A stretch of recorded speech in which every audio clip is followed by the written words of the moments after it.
Greetings Boffins, welcome to the Boffin Lab. I'm Mardor Taran and this is a Nano-Guide for Ark Survival Evolved. In this video we're going to look at some of the advanced techniques involved in building. We'll cover replacement and upgrading, building with ceilings and pillars as a floor, and supporting your ceilings in your base. The first thing we'll look at is replacing or upgrading structures.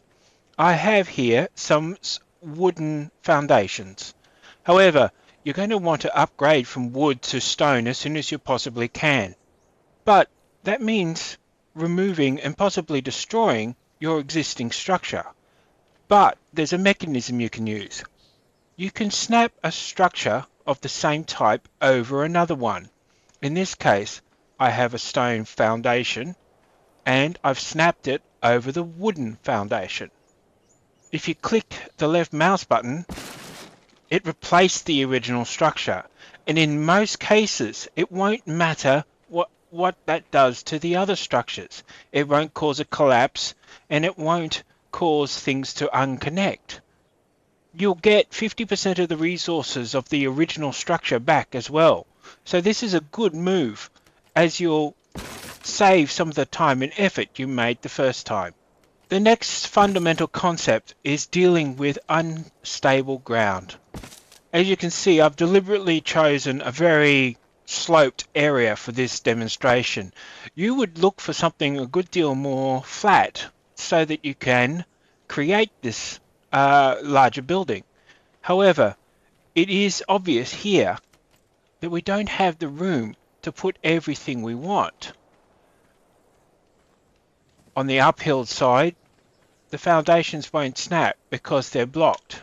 And on the downhill side, while I can attach to a couple of spots, I can't attach here.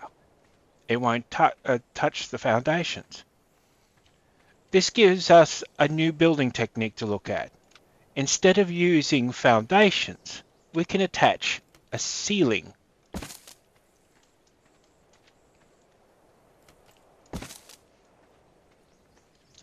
And this gives you an almost continuous floor. It's a little bit untidy, but it can be made to look better. You can then extend out a little bit further. However, this is the limit on how far you can take your ceilings. After that, it won't allow any further connections, but there is a way of dealing with this. If you attach a pillar to the underside of the ceilings you already have, and then make sure the pillar goes all the way to the ground, this area counts as being supported once again. Which means you can then add yet more ceilings.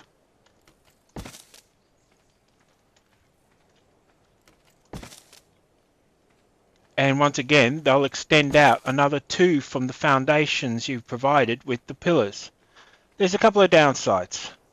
The pillars currently stick through the top of the ceilings, and that causes a few minor problems when driving dynos over it. It does count as a height increase. You can continue this process out even further by adding more pillars, but the problem does occur that if a pillar is removed, you lose a lot of your structural integrity, and that then causes the entire thing to collapse.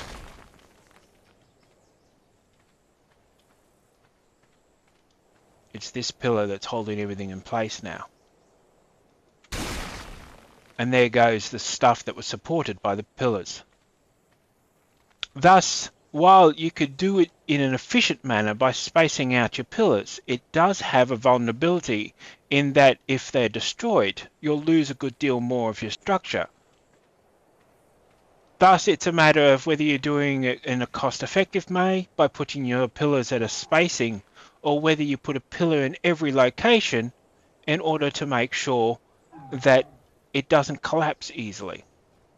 One recommendation I have for you: if you plan on turning a whole area into a building and you want the floor to be flat, place your first foundations on the uppermost area of the of the terrain. This way that you can just use the ceilings and pillars to create your floor.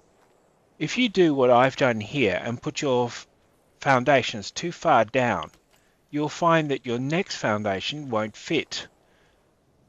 I've created a demonstration to show you how supporting upper structures work in this game. It's all about foundations. Whether it's a floor or a pillar, you need them in order to support overhead structures. There's no need for bracing beams or even support pillars halfway along. As long as there is a foundation item, such as a floor or a pillar, underneath, the roof will stand. I'll show you. I've created this length of stone foundations, and I can now create a ceiling that runs its entire length, plus a little bit beyond.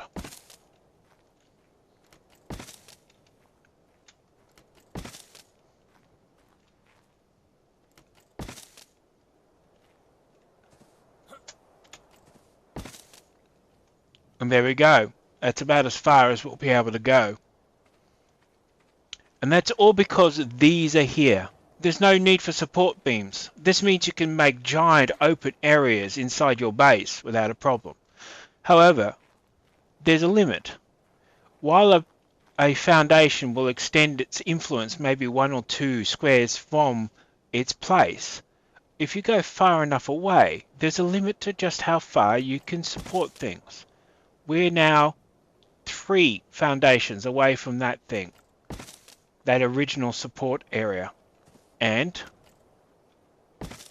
I can go 2 beyond the reach of the stuff, but not 1 more. If I want to place a ceiling there, I need to place a foundation somewhere in this area to make it work. That way you can support it. Those are a couple of the advanced concepts of building. There's quite a few more, like dealing with hatchways, ladders, rope ladders, ramps, slope ceilings, and so on. But we'll put those in another Nano-Guide. In the meantime, keep surviving and have fun.